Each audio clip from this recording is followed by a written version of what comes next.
அனைவருக்கும் வணக்கம். வீரம் செறிந்த பல்வேறு வரலாறுகள் கொண்ட நமது தமிழக வரலாற்றில் இரத்த நாளம் முழுவதும் தமிழகத்திற்கு சுதந்திரத்தினை பெற்றுத்தர வேண்டும் என்று தீர்க்கமாக முடிவெடுத்திருந்த அரசனாக இருந்தாலும் அடிமையாக இருக்க மாட்டேன் என்று ஆங்கிலேயனுக்கு எதிராக கர்ஜித்து ஆங்கிலேயனை ஓட ஓட விரட்டிய ஒரு மாவீரன் கதை தான் பார்க்கிருக்கின்றோம். அந்த மாவீரன் வேறு யாருமல்ல, வீரபாண்டிய கட்டபொம்மன். வீரபாண்டிய கட்டபொம்மன் பிறப்பு எப்பன்னு பார்த்தா ஜனவரி 3ஆம் தேதி 1760.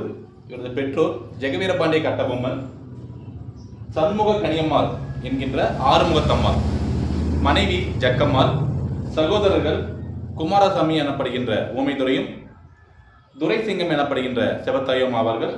சகோதரிகள் ஈஸ்வர வடிவு மற்றும் துரைகண்ணு. வீரபாண்டிய கட்டபொம்மனின் மிக முக்கியமான அமைச்சரும் தளபதியுமாக சிவசுப்பிரமணியனார் செயல்பட்டார். வீரபாண்டிய கட்டபொம்மன் தலைநகரம் பாஞ்சாலங்குறிச்சி அடுத்துள்ள ஒட்டப்பிடாரம் என்னும் பகுதியாகும். இவர் தன்னுடைய 30வது வயதில், அதாவது 1790ஆம் ஆண்டு பிப்ரவரி 2ஆம் தேதி பாஞ்சாலங்குறிச்சியின் 47வது பாளையக்காரராக பொறுப்பேற்றார்.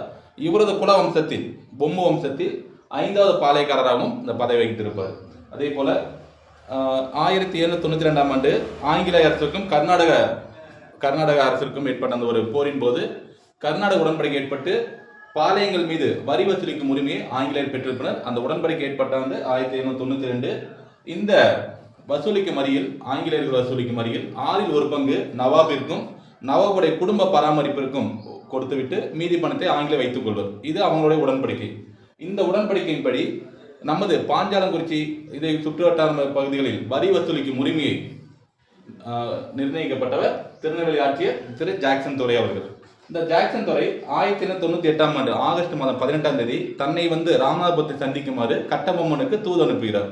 நமது கட்டபொம்மனும் என்ன இருந்தாலும் ஒரு ஆட்சியாளர் என்ற அடிப்படையில் அவரை பின்தொடர்ந்து அவரை சந்திக்க செல்கிறார். ஆனால் வேண்டுமென்றே அலைகழிக்கப்படுகிறார். 1 மாத காலம் அவர் செல்லும் இடங்களெல்லாம் பின்தொடர்ந்து செல்கிறார் நமது கட்டபொம்மன். ஆனால் கடைசி வரை அவர் சந்திப்பு நிகழவே இல்லை. இறுதியாக 1798 செப்டம்பர் 19ஆம் தேதி ராமநாதபுரத்தில் கட்டபொம்மனுக்கும் ஜாக்சன் துரைக்குமான சந்திப்பு நிகழ்கிறது. இந்த சந்திப்பானது மிக நம்ம கட்டபொம்மனை அவமானப்படுத்தப்பட்டு இறுதியாக கைது செல்லும் நிலைக்கு தள்ளப்படுகிறார். இந்த கைது நடவடிக்கையின் காரணமாக கட்டபொம்மன் அணியினருக்கும் ஜாக்சன் துரை அணியினருக்கும் சண்டை ஏற்படுகிறது. இந்த சண்டையில் கட்டபொம்மனின் அமைச்சர் சிவசுப்பிரமணியனார் கைது செய்யப்படுகிறார். கோட்டை காவலர் லெப்டினன்ட் கிளார்க் அவர்கள் கொல்லப்படுகிறார். கட்டபொம்மனும் அவரது சகோதரர்களும் தப்பித்து செல்கின்றனர். இந்த ஒரு மிக கடுமையான சந்திப்புக்கு காரணம் என்னன்னா, 1798 மே 31ஆம் தேதி வரை நமது கட்டபொம்மன் பாஞ்சாலங்குறிச்சியின் சார்பாக செலுத்த வேண்டிய நிலுவைத் தொகை 3310 பக்கோடாக்கள் மட்டுமே. பக்கோடா அப்படின்னா நமக்கு ஞாபகம் வரணும். பக்கோடாங்கிறது பண்டைய விஜயநகர பேரரசு காலத்தில் புழக்கத்தில் இருந்த ஒரு தங்க நாணயம் தான் பக்கோடாம்பாங்க. ஒரு பக்கோடானா அன்றைய மதிப்பில் 3000 ரூபாய் அப்படிங்கிற மாதிரி இருக்கும். பக்கோடானா தமிழில் வராகன் அப்படின்னு சொல்லுவாங்க. படங்கள், திரைப்படங்கள்லாம் வராகங்கிற வார்த்தையை கேள்விப்பட்டிருப்பீங்க.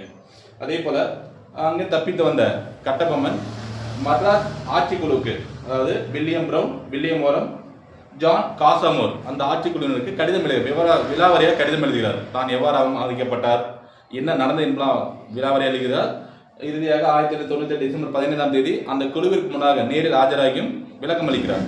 இதன் காரணமாக கட்டபொம்மனின் அமைச்சர் சிவசுப்பிரமணியனார் விடுதலை செய்யப்படுகிறார். கலெக்டர் ஜாக்சன் துரை பதவி நீக்கம் செய்யப்பட்டு அவரது பணியிடத்திற்கு புதியதாக கலெக்டர் எஸ்.ஆர். லூசிங்டன் என்பவர் நியமனம் செய்யப்படுகிறார். இதற்கிடையில் கட்டபொம்மன் நிலுவையில் இருந்த 3310 பக்கோடாக்களில் சிலவற்றை செலுத்துகிறார். எச்சமாக 1080 பக்கோடாக்கள் மட்டுமே நிலுவையில் உள்ளது.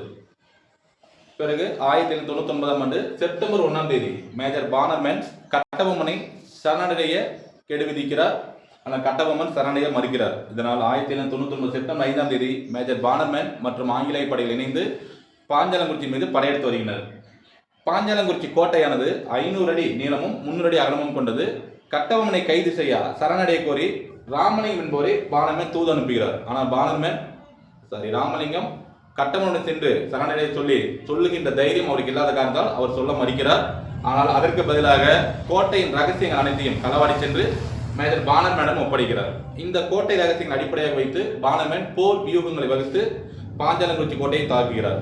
அப்படி தாக்கும் பொழுது கோட்டை பலவீனப்படுகிறது. கோட்டை பலவீனம் அடைந்ததை தொடர்ந்து கோட்டை காவல் வீரர்கள் அனைவரும் தப்பிச் சென்று அருகில் உள்ள காடல்குடி என்ற ஊரில் தஞ்சம் புகின்றனர். கட்டபொம்மன் மற்றும் அவரது சகோதரர்கள் தப்பி செல்கின்றனர். அமைச்சர் சிவசுப்பிரமணியன் கைது செய்யப்படுகிறார். பிறகு நாகலாபுரத்தில் செப்டம்பர் 13ஆம் தேதி தூக்கிலிடப்படுகிறார் அமைச்சர் சிவசுப்பிரமணியன். தப்பிச் சென்ற கட்டபொம்மன் களப்பூர்காடு, அதாவது புதுக்கோட்டை சமஸ்தானத்திற்கு உட்பட்ட களப்பூர்காடு என்ற பகுதியில் தங்கியிருக்கிறார். இதை அறிந்து கொண்ட புதுக்கோட்டை மன்னர் விஜய ரகுநாத தொண்டைமான் ஆங்கிலேய விசுவாசியான அவர் கட்டபொம்மனை கைது செய்து ஆங்கில அரசிடம் ஒப்படைக்கிறார். ஆங்கில அரசானது பெயருக்கு பொதுமக்கள் முன்னிலையில் ஒரு விசாரணையை நடத்தி 1999 அக்டோபர் 16ஆம் தேதி அவரை மிக அவமானப்படுத்த வேண்டும் என்ற காரணத்தினால் ஒரு சாலையோரம் இருந்த புளிய மரத்தில் தூக்கிலிட்டு கொலை செய்கின்றனர். வீரம் தெரிந்த வரலாறு இது, தொடரும் வரலாறு. மீண்டும் சந்திப்போம். நன்றி.